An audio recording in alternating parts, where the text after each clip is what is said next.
Olá, amigos da TV Humana, sou a Nízia Ontem e mais uma vez estamos aqui nos Limites da Eternidade, onde falamos sobre assuntos relacionados ao Antigo Testamento e também no futuro ao Novo Testamento.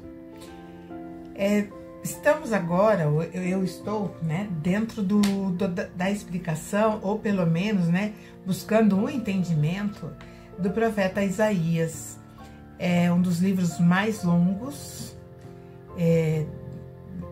dos profetas e tem 66 capítulos e todos eles se referem assim à derrubada dos grandes impérios de então.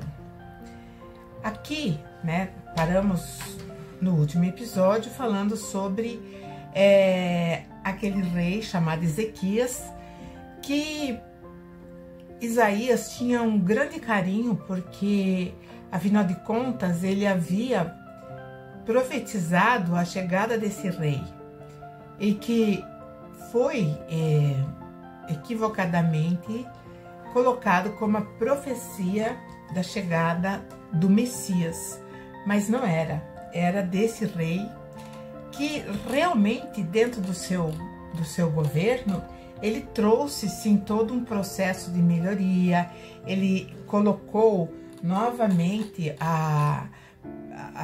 o povo a ter um contato então com aquele Deus de Israel, porque ele quebrou todas as imagens, proibiu o culto a outros deuses no sul, no Reino do Sul. Porém, em determinado momento, ele é forçado, porque a Bíblia também nos traz a política da época. Tanto que é um livro histórico justamente por ter esse contexto de contar tudo aquilo que já aconteceu. E se nós analisarmos, os fatos estão completamente alinhados com a linha da história da humanidade. Então, Isaías viveu nesse tempo e conseguiu ainda, uma boa parte do tempo, a conviver com este rei que fez muitas coisas boas.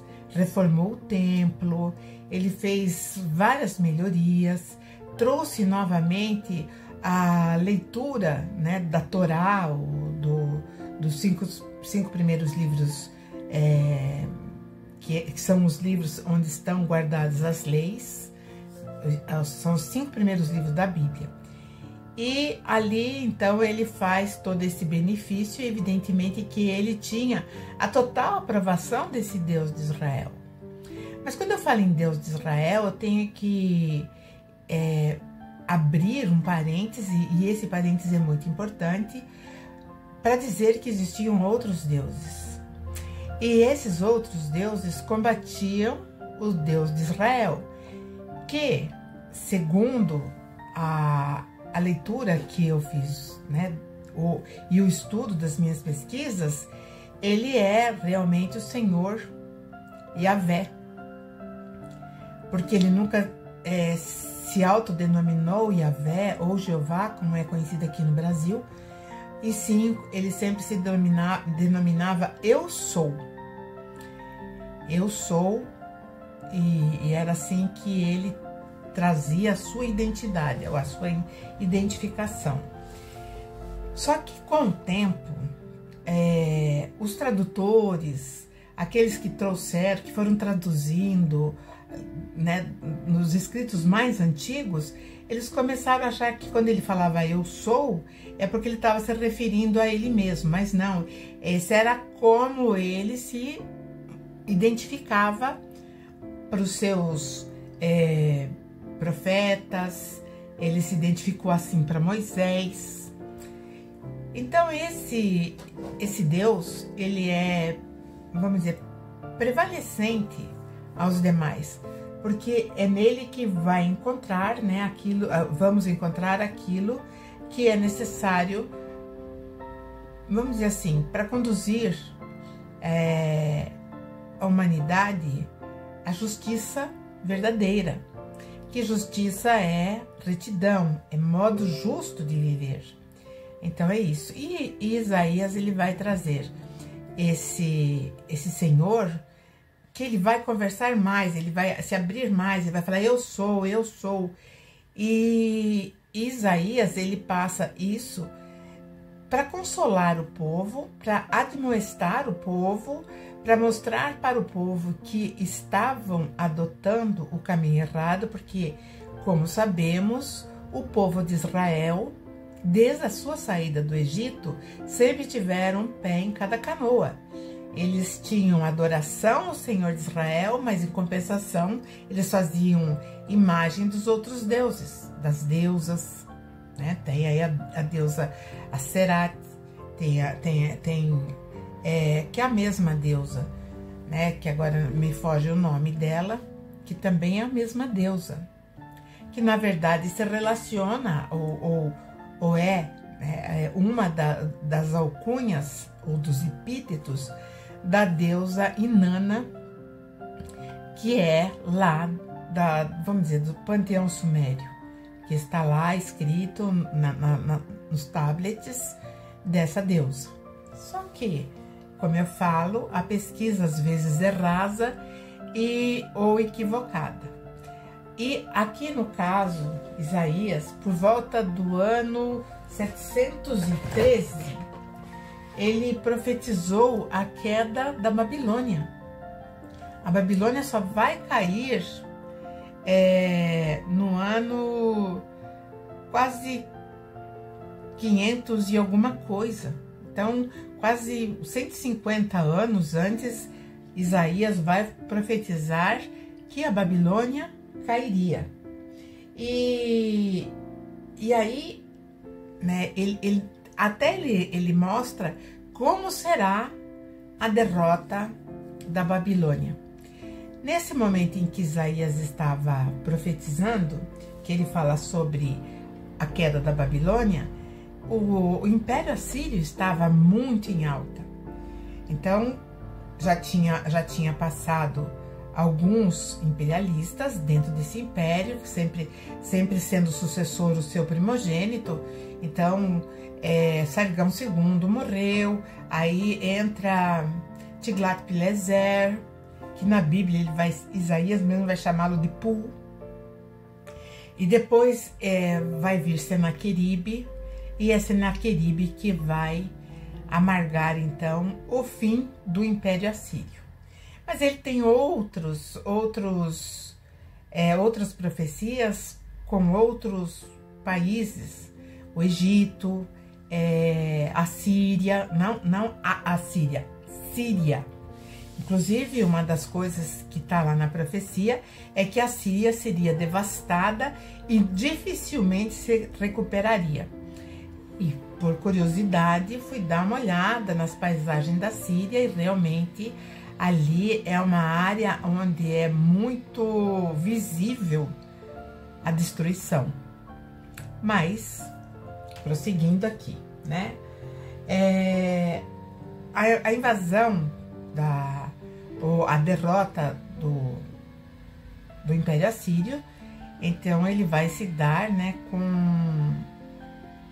com a queda de Senaqueribe e a elevação do Império Babilônico. Mas isso nós veremos no livro do profeta Daniel, que é mais contundente, que é mais, né, mais aberto, mais amplo. Ele tem mais relatos de como isso aconteceu. Mas então, continuando aqui com Isaías, né, ele vai falar muitas coisas sobre a derrota daquele que era um adversário. E isso é muito importante porque também não é considerado, eu não digo pela teologia, mas pelos estudiosos, de uma forma geral, de quem que ele fala. Quem é o personagem que ele fala, e isso está relatado no capítulo 14 de Isaías. Então, ele diz, né, que dentro desse capítulo, ele faz uma resenha desse adversário que aconteceria, né, um fim trágico para esse adversário. Eu tô com um probleminha aqui de visão, mas eu vou trazer para mim o escrito que eu gostaria que todos, né, tivessem ciência do que ele disse. Então ele vai dizer assim: porque o Senhor se compadecerá de Jacó. Jacó é Israel, né? Porque é de Jacó que sairá as 12 tribos. E depois, quando Jacó ele tem uma luta com um ser, quando ele estava voltando para Canaã, ele e a sua extensa família, então esse ser trouxe para ele a novidade que a partir de então o nome dele seria Israel. Mas aqui está falando assim, né, que o Senhor se compadecerá de Jacó e ainda elegerá a Israel e os porá na sua própria terra, e ajuntar-se-ão com eles os estranhos e se achegarão à casa de Jacó. Ou seja, o país Israel seria efetivado e todos, né, que iriam respeitá-lo, assim como receberia também estrangeiros. Aí ele diz aqui: e os povos os receberão e os levarão aos seus lugares, e a casa de Israel os possuirá por servos e por servas, e cativarão aqueles que os cativaram e dominarão os seus opressores. Nós fizemos uma análise. Nós sabemos que houve a dispersão do povo de Israel pelo mundo. Hoje nós temos vários setores que são comandados por judeus. O setor financeiro, em todas as áreas eles são proeminentes.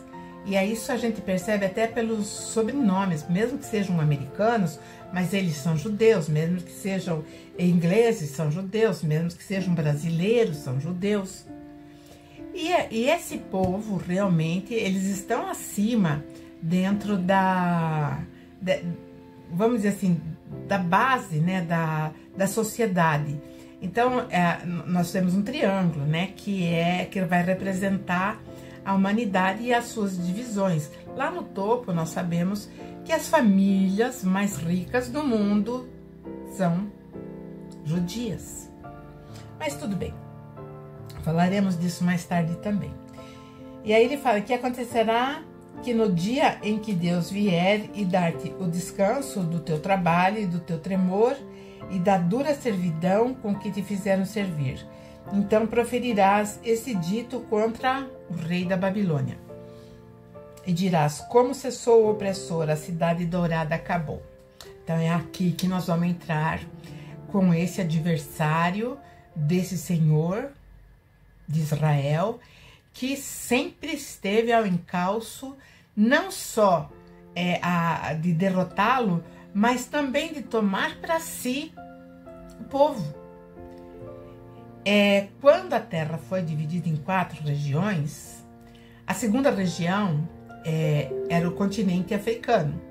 E o continente africano, né, ele vai se sobressair em seus primeiros momentos ali com o Egito, com a elevação do Egito. Porque lá no Egito existia a direção da segunda região, que era feita por seres que vieram de longe, de outro mundo. E essa direção trouxe então para o Egito um momento de grande cultura. Ali tem vários e profundos segredos que hoje lentamente está vindo à tona. Mas este senhor do Egito, que deveria tomar conta da segunda região para equipará-la à primeira em civilização, quando eu falo civilização, eu estou falando assim, categoricamente, para existir civilização, tem que ter justiça, ética e moral. Sem essas três colunas, não há. Então vai ter uma bagunça, vai ter um povo rebelde, vai ter um povo desregrado em todos os sentidos. E se nós olharmos o mundo hoje, ele tem essa característica. E esse Senhor, quando ele se estabelece, quando ele toma o lugar do seu pai, que seria o Deus Enki, então ele não é feliz que o pai dele ficou com a segunda região, ele queria que o pai dele ficasse com a primeira.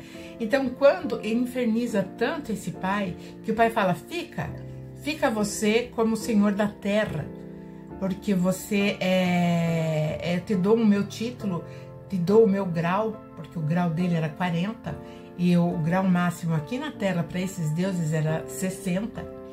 E aí ele fala, então tá. Então ele começa a colocar o Egito, né, vamos dizer, em evidência.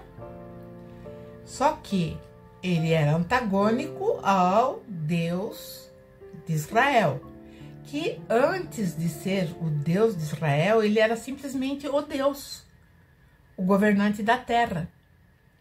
E em primeiro momento, lá, quando houve a decisão, ou eles sabiam que a Mesopotâmia ia sucumbir à Suméria, então eles elegeu esse Senhor, que é o Senhor que é mencionado em todas as profecias, em todo o Antigo Testamento e também no Novo.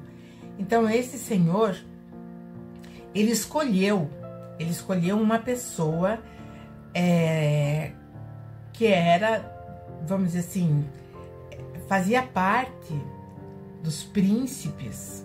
Então ele tinha um conhecimento muito grande de tudo o que acontecia dentro da governabilidade daquele que é responsável pela civilização do mundo, ou do planeta Terra. Então ele chama esse general, que ainda era bem novinho, mas o pai dele era um sacerdote que servia a esse Deus. Servia sim, servia lá no templo, ele sabia os assuntos de guerra, ele sabia os assuntos diplomáticos, enfim, ele tinha conhecimento da geopolítica da época, e sabendo que esse adversário, que era lá do Egito, ele era da pá virada. Então ele escolhe essa família. Então vem Abraão, que era filho de Naor, e aí ele começa então dali a servir esse Senhor, mas não no sentido religioso, como todo mundo sente a conotação. Ele vai servir esse Senhor no sentido de guerra mesmo, que vai acabar, né, com uma bela de uma explosão nuclear, que vai acabar com Sodoma, Gomorra, Admá.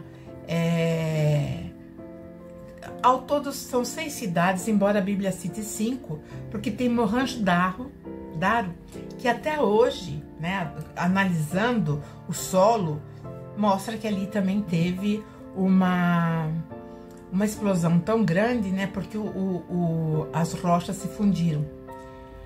Então, contando assim de leve, 6 cidades foram destruídas naquela época. E isso tudo com a ajuda daquele general que todo mundo acha que foi o primeiro patriarca, porque ele foi o responsável. E também ele era tido e foi chamado como amigo de Deus. E realmente ele era, porque ele tinha a fidelidade a esse Deus. Mas vamos lá, vamos voltar então aqui na profecia de Isaías em relação a esse Deus, que era Marduk, lá no Egito, filho de Enki, e que lá ele se autodenominou Amon-Ra. E esse Amon-Ra, ele tinha assim, ele queria ter a governabilidade não somente do planeta Terra, mas sim de toda o sistema solar, de todo o sistema solar, e, né, a galáxia seria o próximo passo. Ele era um megalomaníaco. Então a profecia diz assim: já quebrou o Senhor o bastão dos cerrados, daqueles que não entravam dentro desse código moral. que a Bíblia chama de ímpios, e o cetro dos dominadores. Aquele que feriu os povos com um furor, com praga incessante, o que com ira dominava as nações, agora é perseguido sem que alguém o possa impedir. Já descansa, já está sossegada toda a terra, exclamam com júbilo. Até as faias se alegram sobre ti, os cedros do Líbano, dizendo: desde que você caiu, ninguém sobe contra nós para nos cortar. Até a natureza estava sentindo o efeito da retirada desse ser. As profundezas, o submundo, né? O submundo que eu tô falando aqui é o submundo daqueles que deixam o mundo físico. Então é o submundo. Desde o profundo, ou como a tradução correta seria Sheol, vamos então falar a palavra hebraica, né? O Sheol, desde o profundo, se turbou por ti, para te sair ao encontro na tua vinda, ou seja, o Sheol o abraçou, o Sheol o acolheu, porque ele tinha, evidentemente, morrido.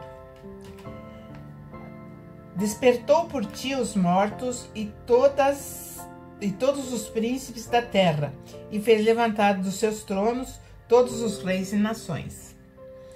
Estes todos responderão e te dirão: você também adoeceu, como qualquer um de nós, e foi semelhante como nós. Ele continua: já foi derrubada no Sheol a tua soberba, com o som dos teus alaúdes. Os bichinhos debaixo de ti se entenderão, e os bichos te cobrirão. Ou seja, ele seria como qualquer um, sepultado e consumido, enfim, pelos milhares de vidas que se alimentam através dos dejetos ou dos restos mortais, né? Como você caiu do céu, ou seja, ele veio de lá para cá, ó estrela da manhã. Então ele era para ser iluminado, ele era para ter um brilho muito especial. Então ele diz: como você foi lançado por terra, você que debilitava todas as nações. E você dizia no teu coração: eu subirei ao céu, acima das estrelas de Deus, exaltarei o meu trono, e no monte da congregação me assentarei do lado do norte. Subirei acima das mais altas nuvens e serei semelhante ao Altíssimo. Aqui o Altíssimo significa o Criador de tudo que existe. Aí sim, nós estamos falando daquele que nos criou, a grande inteligência. Não meramente um Deus que nós vamos saber que morre, como o caso desse aqui. E aí ele diz assim: e contudo, levado será ao Sheol, ao mais profundo do abismo. Os que te virem vão te contemplar e vão considerar e dirão: é este aquele que fazia estremecer a terra, que fazia tremer os reinos? Que punha o mundo como um deserto e assolava as suas cidades? E que seus cativos não deixava ir soltos para a sua casa? Ou seja, ele prendia os povos, tanto que Moisés teve que tirar o povo hebreu do Egito. Todos os reis das nações, todos eles foram ou são tidos com honra, aqueles que já morreram, cada um na sua casa, ou seja, cada um na sua, vamos dizer, não dinastia, mas é mais ou menos isso, né? Mas você é lançado na tua sepultura como um renovo, ou seja, aquele que vai ter que voltar, um renovo. Aqui, o entendimento é esse, é um renovo, aquele que deverá voltar, abominável, com um vestido de mortos, ou seja, com a roupagem física, essa roupagem nossa que ela é tão perecível. E ele diz assim, né? atravessados à espada como os que descem ao covil de pedras, como corpo morto e pisado, ou seja, nada ia diferenciar aquele Deus daqueles soldados que morriam na guerra. Com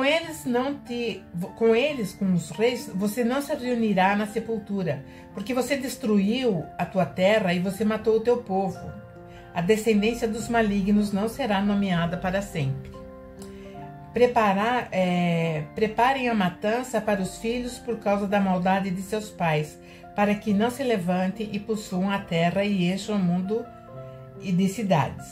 Porque levantarei contra eles, diz o Senhor dos Exércitos, que agora é a linguagem de Isaías, e ou seja, Babilônia será desraizada, e o filho e o neto, diz o Senhor.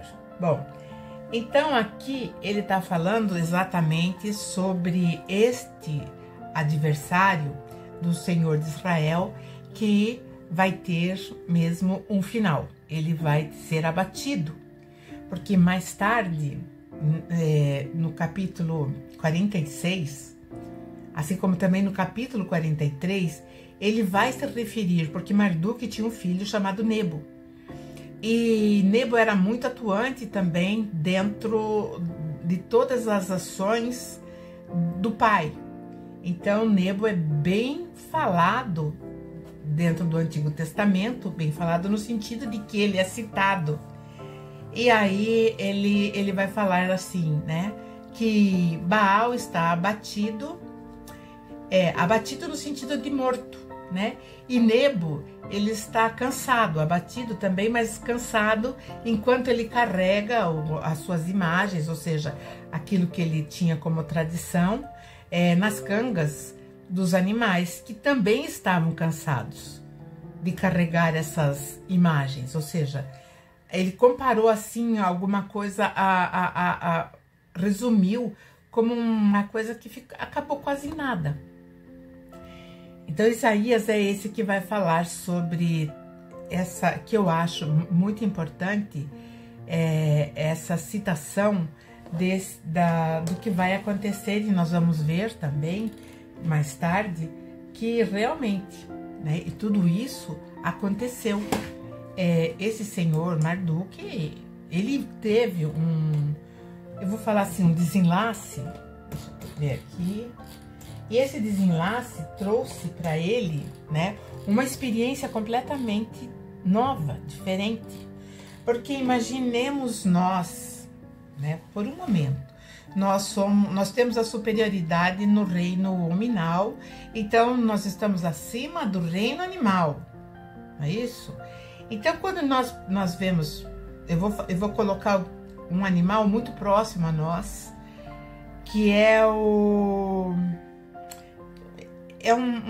símio, e agora eu não estou lembrando o nome dele. Ele tem um rosto bem rechonchudo, e inclusive recentemente no Egito foi descoberto que esta raça de símio, eles eram utilizados como serviçais.